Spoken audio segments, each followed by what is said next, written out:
The following content is provided under a Creative Commons license. Your support will help MIT OpenCourseware continue to offer high-quality educational resources for free.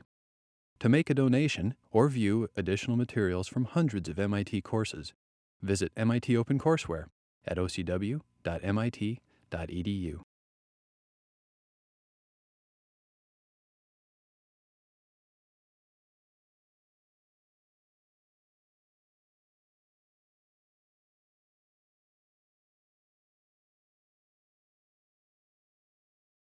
Okay, so this is Adam Smith, 1776, and the concept of an economy. And, you know, the word economy gets spelled with an O in it, but it means the same thing. And it is a word that we see appearing in various places. Sort of, what does economy suggest, just kind of from a general sense? Without any specialized knowledge, what would you associate with the world of with the word economy? Kind of like an organization of labor or skill. Okay, organization, we get some sense of order and some sense of organized behavior, if you will. Because when you say organization, you're suggesting, you know, people collectively doing something. And this is a observation that really is prevalent in this work, that people work together in amazing ways to produce all kinds of things. And Smith gives the name economy. Now, Smith didn't invent this whole set of discussions. There were a lot of other people in his time discussing concepts of how, you know, how products were produced, profits, things of this sort, struggling to understand the way things worked. But Smith, in his Wealth of Nations, really brought together a body of work that had been developing through the 18th century. And so he's associated with the whole concept of economics and the notion of how to study the production of wealth. So this is a key work. Many people consider it. It's like it's a little like the origins. You know, many people consider Wealth of Nations one of the great books, if not the greatest book of the 18th century, simply because it put into play a whole set of complicated arrangements, but simplified them in many ways by observing some of the patterns of behavior. And pattern recognition is a big, you know, Smith sees patterns. And you can debate, as you'll find. Our reading for next week is Malthus, for Wednesday is Malthus. And Malthus had some objections to Smith, but you know, both of these, both Smith and Malthus approached their subject matter in a similar way. So part of the background to Smith is the rise of manufacture, the fact that people were beginning to think about organized ways to produce goods for profit. And Diderot's encyclopedia, which we actually had an exhibit on last year. I think it's been taken down now, but this encyclopedia was a great encyclopedia of arts and trades and crafts. Really captured a lot of the kinds of workshops that had been developing through the 18th century into organized spaces for labor, bringing labor out of the localized sort of cottage industry into the more organized shop floor, or the shop where, you know, people were beginning to, you know, identify a project, making pins, or making screws, or making nails, or making some fundamental kind of implement that was used widely in society. The idea began to emerge of, you know, not just having a group of people distributed around the country make it and then go and collect them, but to centralize that labor, bring it together into a room and begin to work with it. And this is, and so a lot of these ideas were captured in Diderot's encyclopedia, and you see an example of a shop floor here. They're actually making screw threads. And you know, they bring in machines, different people are working at different benches, and you see how what's happening, what's taking place here. A kind of specialization and diversification. Very powerful set of ideas that began to take hold and gave rise to, of course, the big revolutions in industry, in industrial production.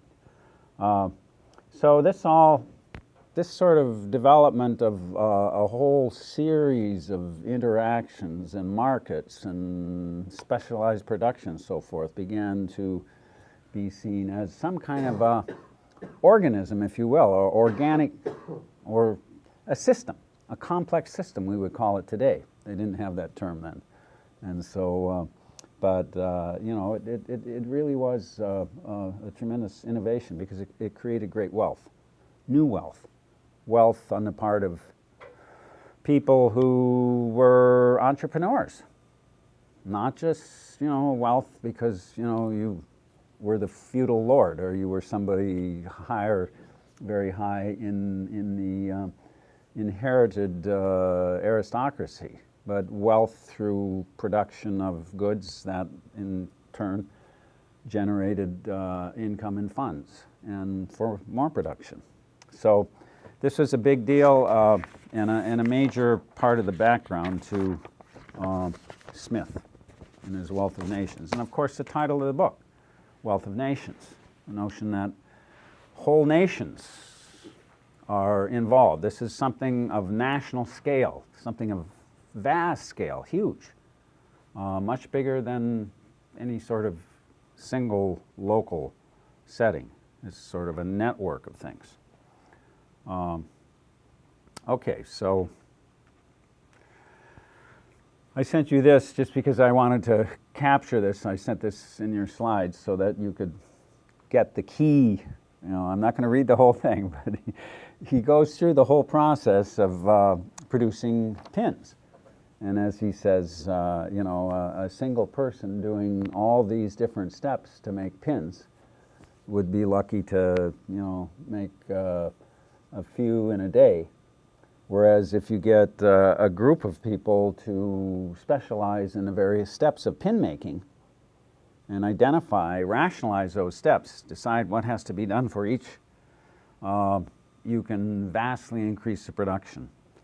So as he mentions, 10 people can make, he says, those 10 persons in the bold there, those 10 persons therefore could make among them upwards of 48,000 pins in a day. Each person therefore making a 10th part of 48,000 pins might be considered as making 4,800 pins in a day. But if they had all wrought separately and independently and without any of them having been educated to this particular business, they certainly could not each of them have made 20.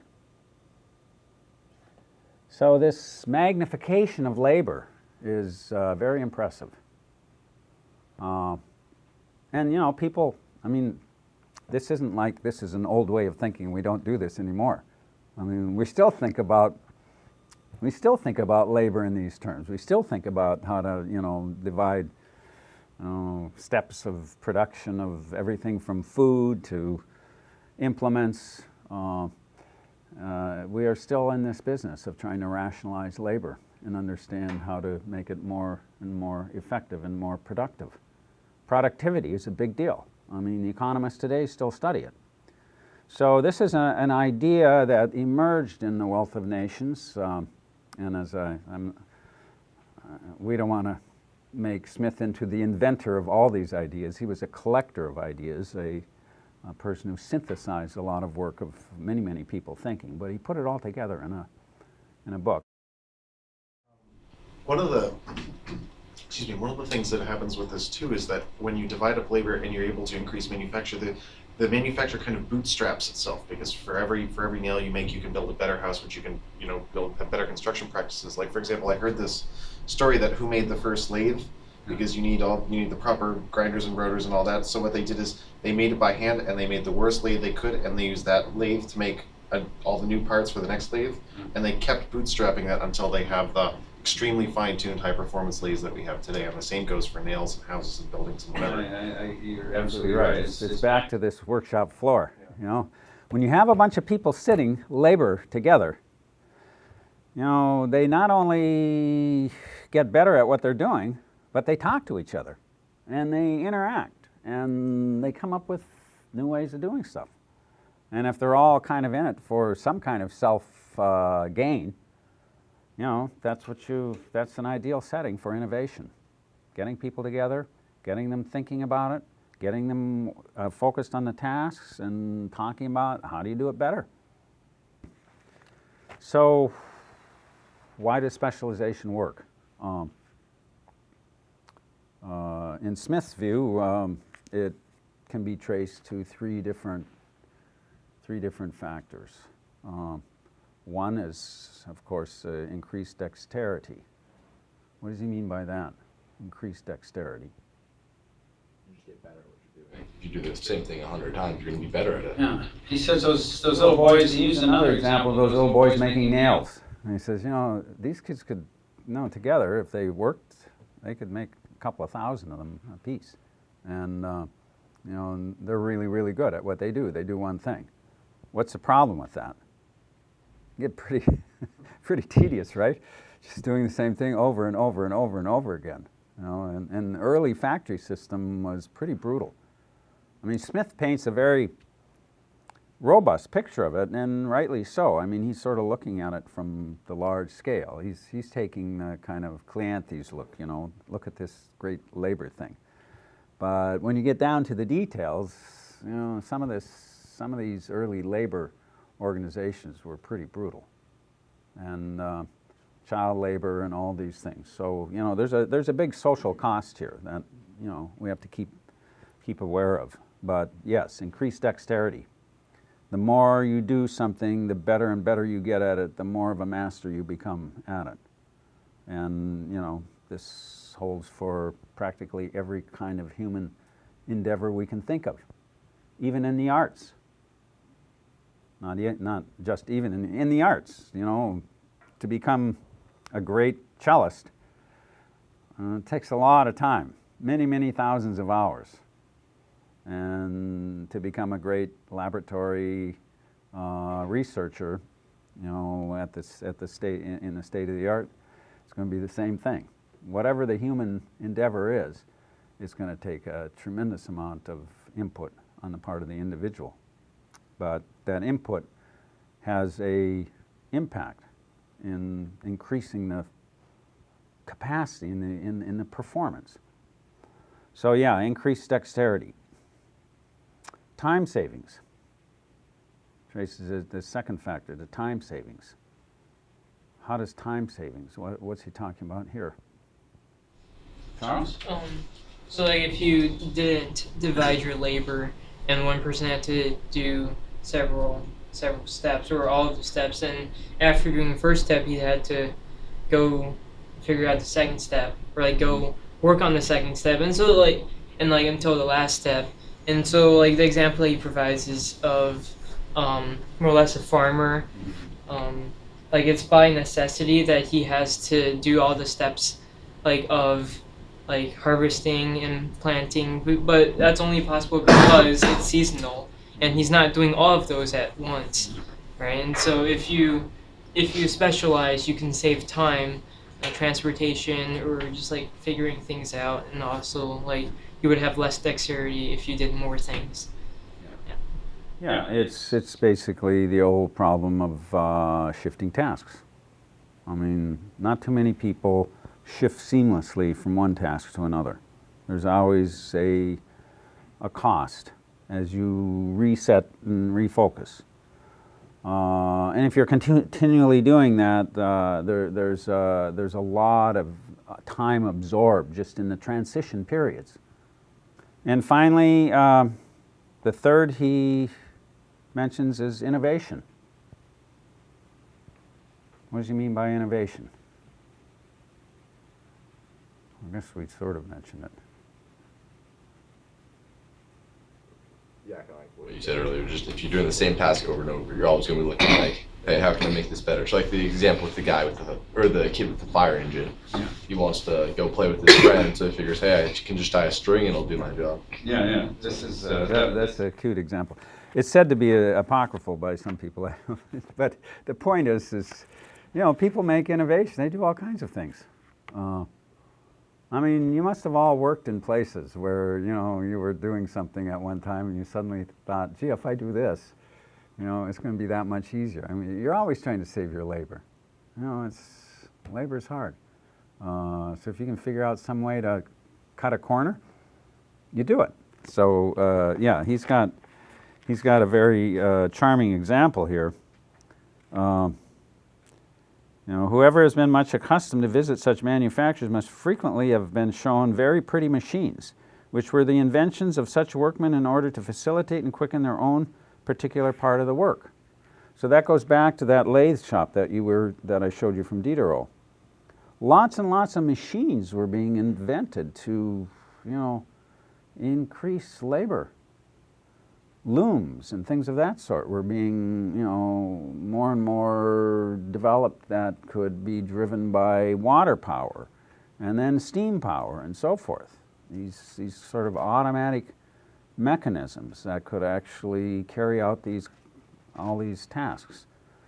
So, and as you were saying, the crude lathe at first starts and it's clunky and so forth, and then somebody else comes and over a series of innovations, the machines themselves begin to improve. There's an incredible amount of improvement through the development and innovation of mechanical devices, both for magnifying labor, for extending it, for appropriating and dispatching it.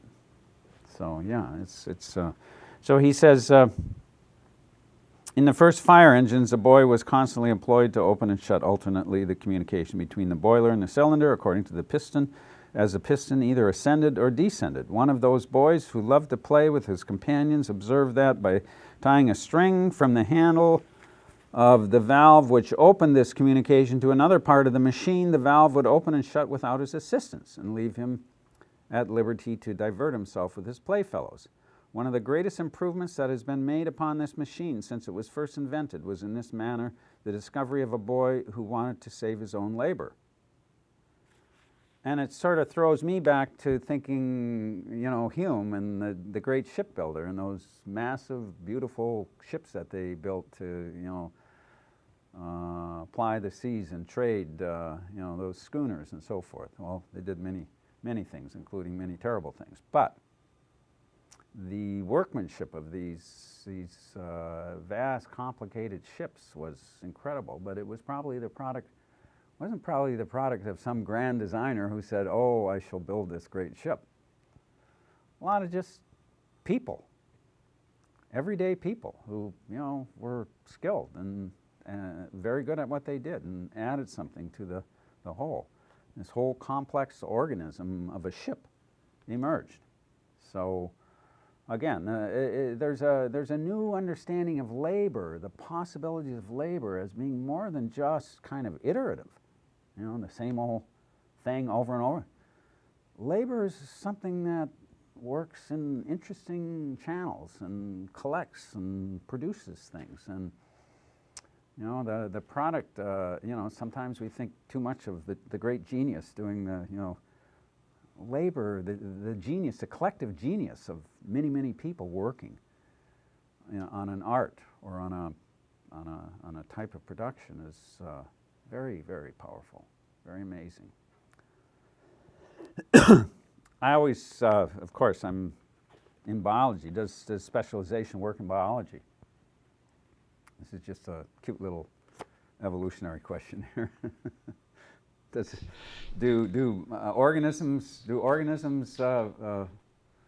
certain types of biology talks about, dogs working together. I think dogs probably, we know from our contemporary studies of animal behavior that many animals actually do work collectively to produce things. Do they work progressively to produce better and better things? That's another question. But they do collectively form groups and various types of families. And, you know, if you see one of those, I don't know, those films on wild dogs in Africa chasing down their prey, and you watch the complex kinds of behavior that are taking place there, you realize that organisms can do some pretty amazing things collectively too. Or if you look at beehives and things of that sort. So we do have a lot of good examples of collective animal behavior, but it's probably all driven not by rational process, but more by instinct. So my question was, in other sense, does specialization work in biology? Well, so if you look at smaller biology, like in terms of cells of any organism, cells are obviously specialized. For the first moments of any cell's life as a stem cell, they're basically indistinguishable, and then they go out just like people do, and they do their one thing really well, and that's why we can function. If our cells tried to do everything, then we wouldn't look the way we do now. We wouldn't have skin cells. Like everything would just look this. It would be like a blob, more or less. Okay. So I think it works. All right, that's so at the cellular level, you know, nothing can be more impressive than the kind of cellular specialization that you find in an organism, especially a complex organism. Yeah, Dan. Animals and creatures by nature tend to be as well adapted to their environment as they possibly can be, and I guess that's what I consider a form of specialization. Is that, you know, rather than having, for example, like look at us, we're not particularly suited to any one thing, but we're dexterous enough to be able to do stuff. But you look at, for example, certain kinds of fish that live deep in the ocean. You can see that they are absolutely fine-tuned. They only live there. They only do certain things, and so I think in that sense, specialization absolutely occurs everywhere. Yeah, it really is impressive. There are insects that are developed that have physical apparatus that will only interact with another kind of prey, and if that prey is gone, they just can't. They're so specialized that their entire bodies. So. Yeah, there's a concept of specialization in biological diversification. You know, you look at a biological tree. I mean, what is it about if it's not about specialization? The whole concept of developing. So, you know, it's an interesting. Not that Smith was thinking about biology or Darwin was necessarily thinking about Smith. However, this notion of specialization in large, complex systems is a penetrating and interesting notion. And to come back to Smith, and keep in mind that Darwin does, again, I don't want to make too much of this, but Darwin does use the word of economy quite a bit in the origin. The animal economy, he thinks of it as an economy. So what's interesting about these large, complex, quote, economies is that they are the products of what?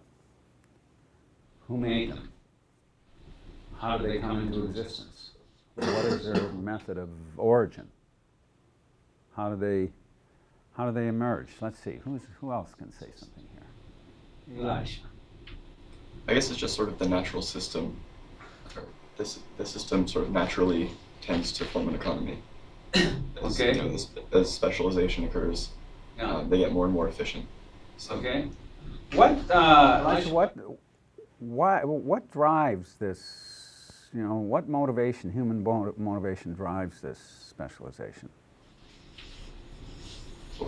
Is this in the evolutionary? Well, I'm thinking now of Smith. Well, you could say everything is in some sense. I guess it'd be financial gain, which sort of drives it.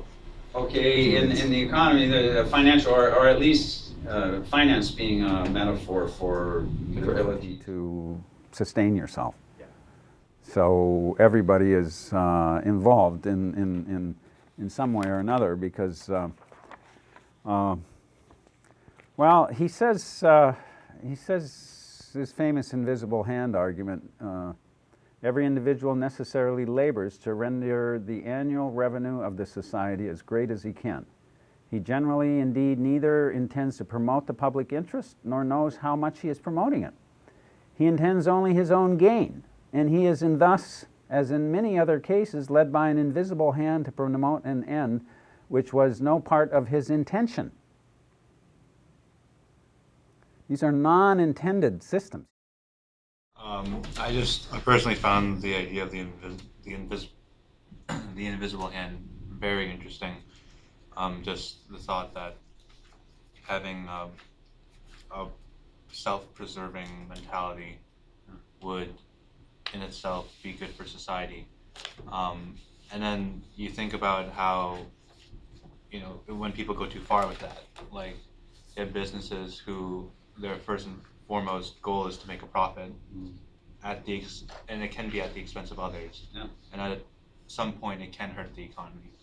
Yeah. So I think in that sense there is a counter argument to the invisible hand. Yeah, those people. Those people with all those derivatives and so forth, they sort of, their self-interest drove. So, I mean, some people say, well, greed is good and so on, and I can assure you that's not what Smith had in mind with self-interest. But you could push his argument and say, well, if everybody, as he says here, led by an invisible hand to promote an end which was no part of his intention. So these people involved in this economy aren't trying to help other people. They're trying to help themselves. But in Smith's view, that's great. You know, when everybody tries to help himself or herself, they drive the economy and produce new levels of wealth. And everybody gets to share at some level in that wealth. So self-interest is good. We sometimes call it, quote, enlightened self-interest as opposed to dark self-interest, or I don't know what the word is. But let me just finish. By pursuing his own interest, he frequently promotes that of the society more effectually than when he really intends to promote it. I have never known much good done by those who affected to trade for the public good. He's not a big believer in, you know, giving handouts. Okay, so this is all done, and I emphasize no part of his intention. Non-intended complex systems. Nobody made the economy. It happened just through human desire to exchange and survive. And so this is a sort of a natural product of humans interacting with each other. So, I won't go into this, but this whole notion of self-interest as a motivating force of human behavior. So, you know, people want to gain goods. They want to go to the shopping malls. They want to, you know, whatever is available. They want to go shopping. People get upset with the notion that we're a nation of shoppers, but I think people have always been nations of shoppers in some sense. They're always out to find, you know, to get the food that they need to live and to improve their surroundings, at least at some level. And so, and clothe themselves, feed and clothe themselves. So, yeah, it gets out of hand sometimes and luxury comes in, but Smith even has a place for luxury here. Okay. Okay, so in almost every other race of animals, each individual, when it is grown up to maturity, is entirely independent, and in its natural state has occasion for the assistance of no other living creature. But man has almost constant occasion for the help of his brethren, and it is in vain for him to expect it from their benevolence only. He will be more likely to prevail if he can interest their self-love in his favor. Okay, so this is a kind of a naturalized motivation. It's not to, so he's he's finding motivation in natural behavior, and that's motivation for social good, in natural human behavior as compared to what? It's not through religious desire to be a good person in Smith's system. You know, this sort of is an important point, is that the behavior of humans is you see this as cynical. Yeah. Okay. Like, In what sense? it was like everyone's greedy, and therefore mankind move towards the better. Okay. All right. It certainly, you can certainly take that. You can see that in it. Anybody else think Smith is cynical? Or is it just a word that doesn't apply to him, or is he beyond that, or beneath that, or what? I think it's realistic. I think everyone is. I mean, ultimately, when the day ends, out for themselves. They want to. Everyone's pretty selfish. Okay. So I think it's Selfish. Yeah, Yeah. I think it's a realistic view. Okay. Any other comments on this great new economy? Any other thoughts? Well, Jennifer, what do you think? Is he cynical? I feel like if you were cynical, though, you might see like problems that, like, if people got too greedy, he kind of like has hope that their greed has limits, and that everything will just work itself out. But he doesn't really consider people Okay. who go to extremes, I guess. Yeah, I mean, he does mention people who get great wealth, and what do they do with their wealth?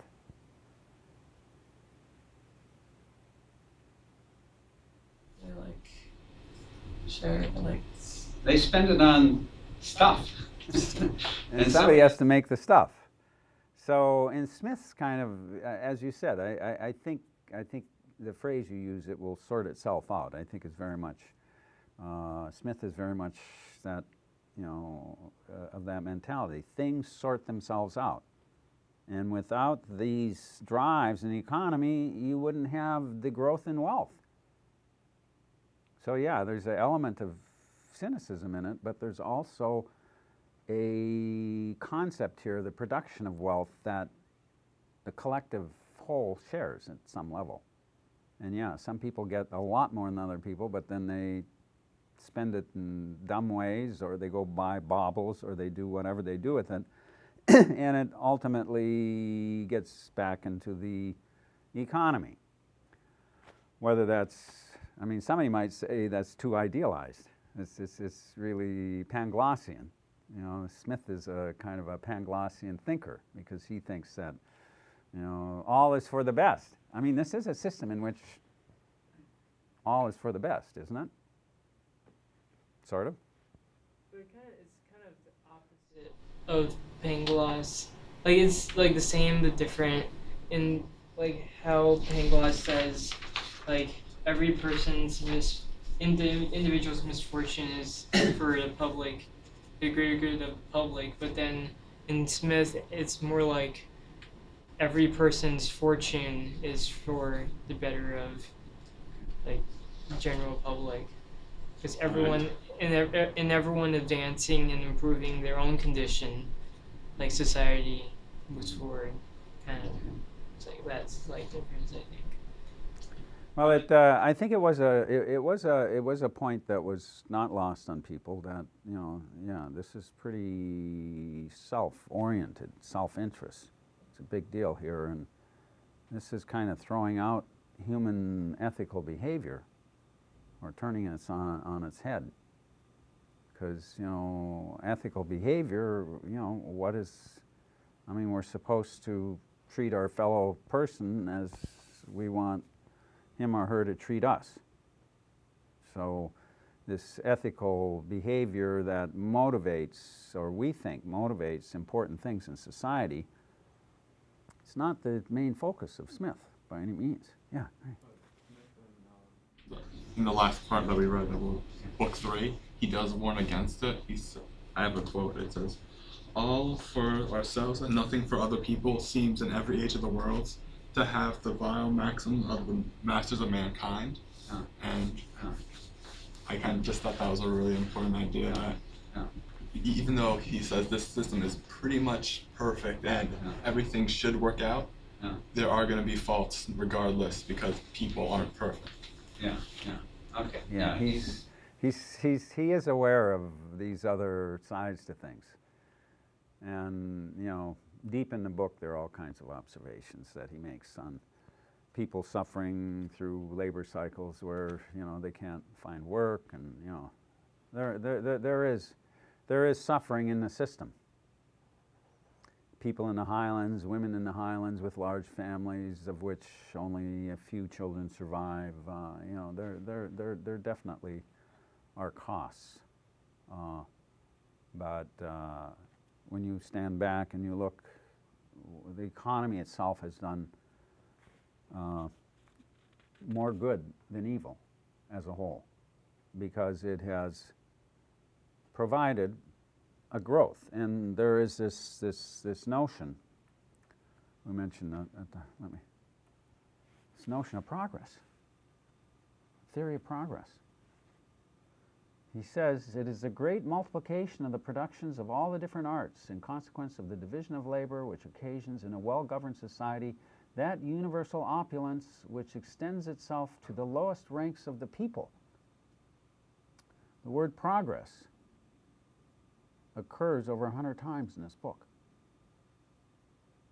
So that kind of puts a different light on it, doesn't it? I mean, yeah, at some level it seems cynical, but it's not the kind of cynicism we found in Voltaire, where, you know, in the end you're just stuck in your garden and, you know, grubbing for tubers or whatever and trying to make a living, and, you know, with everybody old and creepy and, you know, falling apart. You know, here, it's not that kind of cynicism.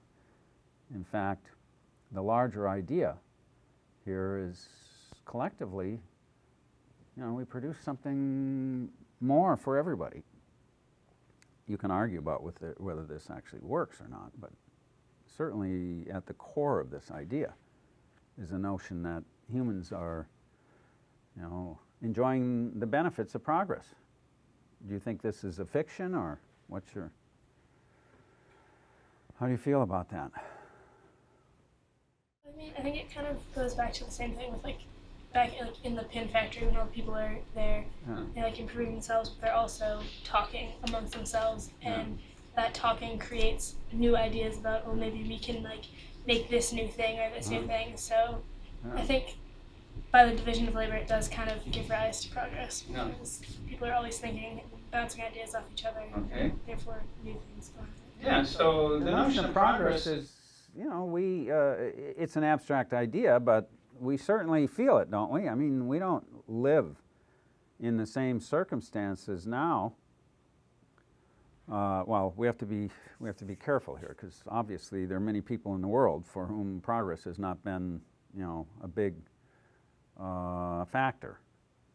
I mean, there's still lots and lots of hunger. You know, so progress itself is not, as far as we can tell, and we know this for sure, evenly distributed through the world. However, the concept of progress in any given society, if you look at, or any given, we can talk about a country or a society or large state unit of some sort. If you look at the way things were 200 years ago and today, you know, there are evidences of something. I mean, we can argue about what progress consists of. Does it consist of more cars? What is progress? What do you think Smith's concept of progress is? Yeah. I'm not quite sure if this answers your question, but progress is kind of a dirty word. One of the problems with it seems to be is that progress implies some kind of direction, goal, or you know, endpoint. And when we look at say the animal world, you don't see any kind of direction from descendants, you know, from Brian. And the same thing too. It seems hard to argue, or at least you get really if if you adhere to this notion that of progress in mankind, it gets really hard to argue exactly what you mean by that. Because if you look at, for example, the Aztecs, yes, they may have been, sinister and barbaric, but at the same time, they had a much healthier relationship with the planet than we do. So, if you're not only trying to move towards some kind of artificial target, but the target is moving as you adapt the environment, it becomes almost meaningless to talk about what direction you're going in. So.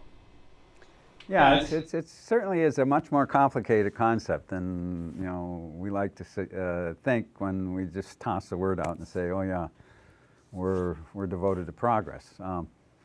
But even in those, if you think of the Mayan civilizations, which flourished in Central America, one of the great locations, Tikal, collapsed.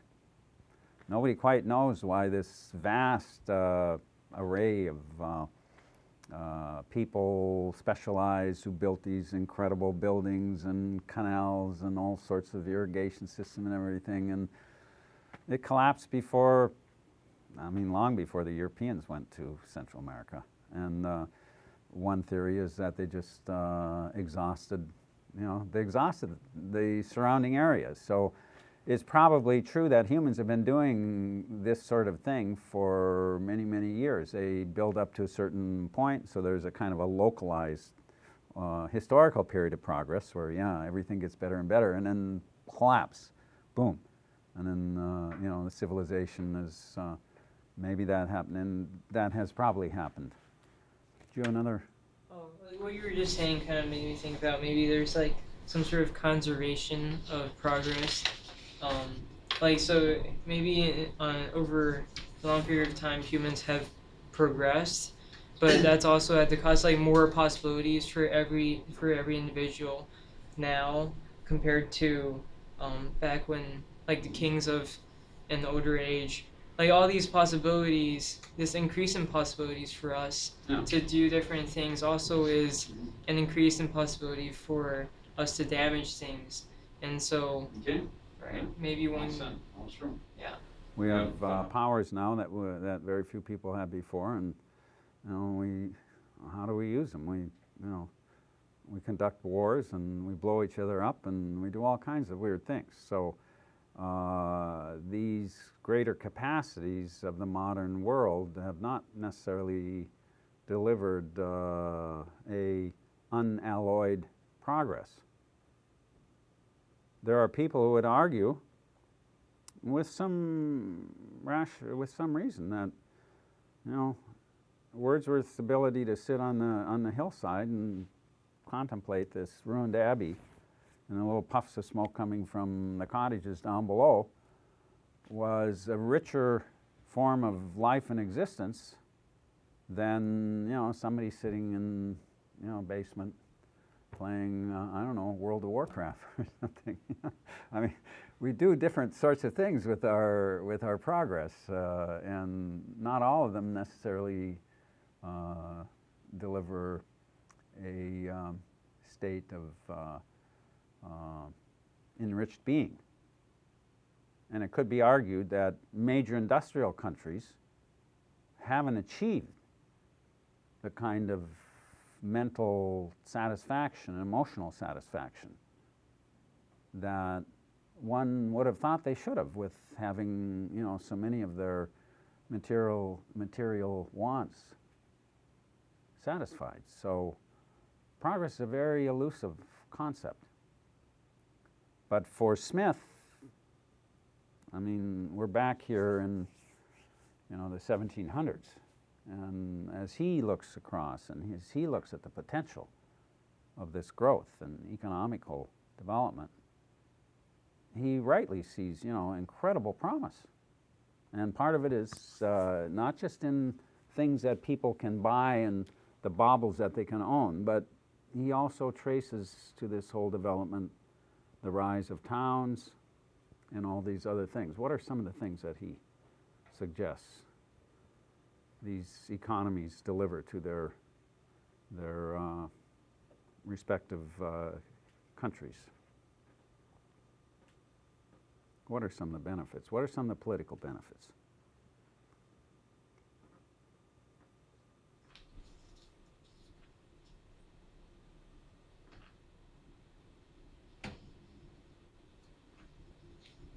Nothing political?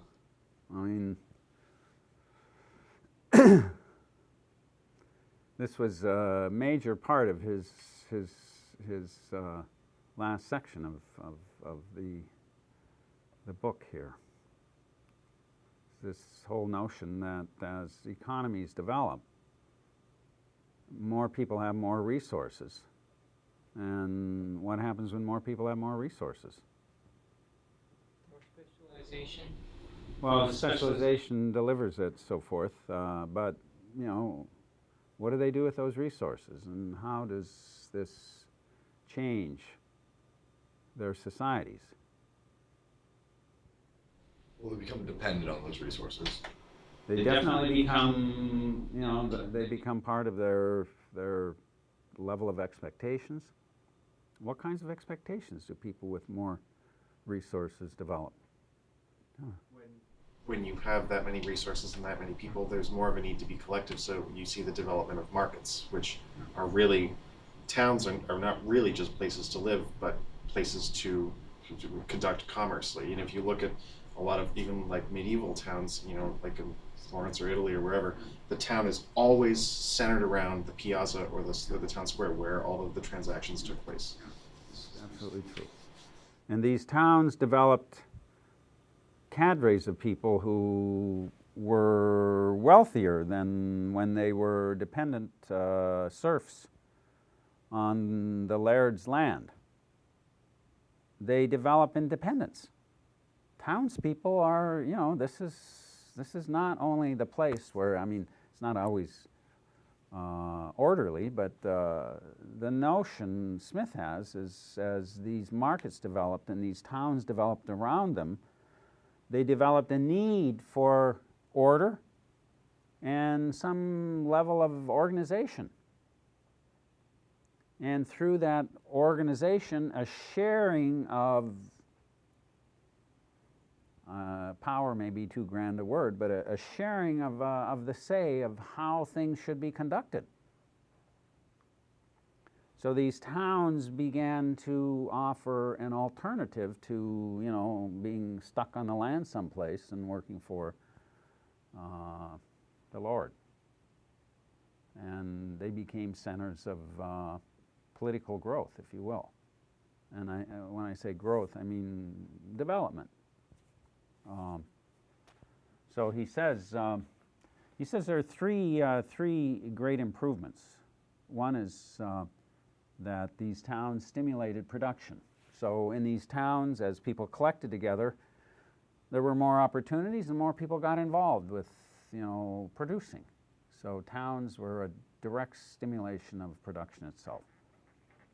A second factor he mentions is the development of wealth and the use of that wealth by entrepreneurs to put land to new uses, to develop new manufactures, to utilize land that was not being used in the old system because it was just part of, you know, a vast system that was owned by somebody who really didn't think about what to do with it. So a redistribution of land, if you will, and a reutilization of land, a greater, more efficient utilization of land to produce, again, more products, more wealth.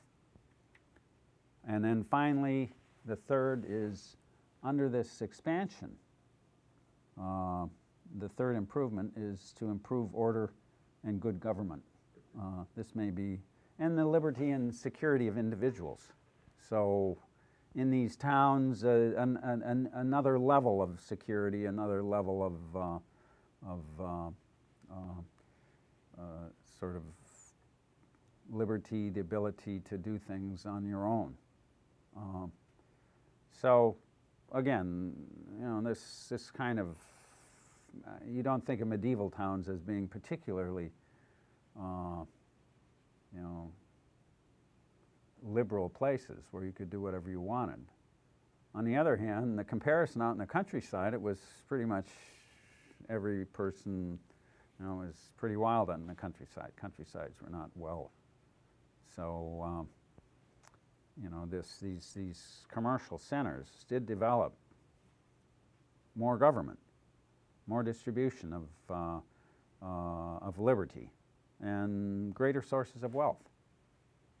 So there was a natural progression for these places to grow. Okay, so he says here, a revolution of the greatest importance to the public happiness was in this manner brought about by two different orders of people who had not the least intention to serve the public. To gratify the most childish vanity was the sole motive of the great proprietors. So these people who made out as, you know, wealth was produced and they sold land and all this. The merchants and the artificers, much less ridiculous, acted merely from a view to their own interests and in pursuit of their own peddler principle of turning a penny whenever a penny was to be got.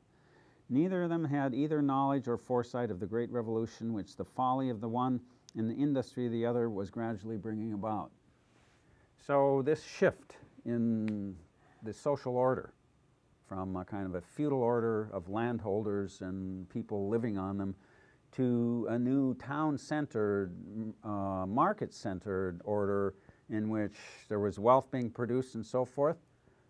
In Smith's view, this was a great political boon to the people who lived in these towns. And so, you know, the economy actually didn't just make individuals and merchants especially wealthier, but it redistributed liberty.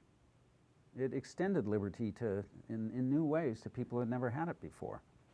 And the natural growth of that process was a kind of a political progress.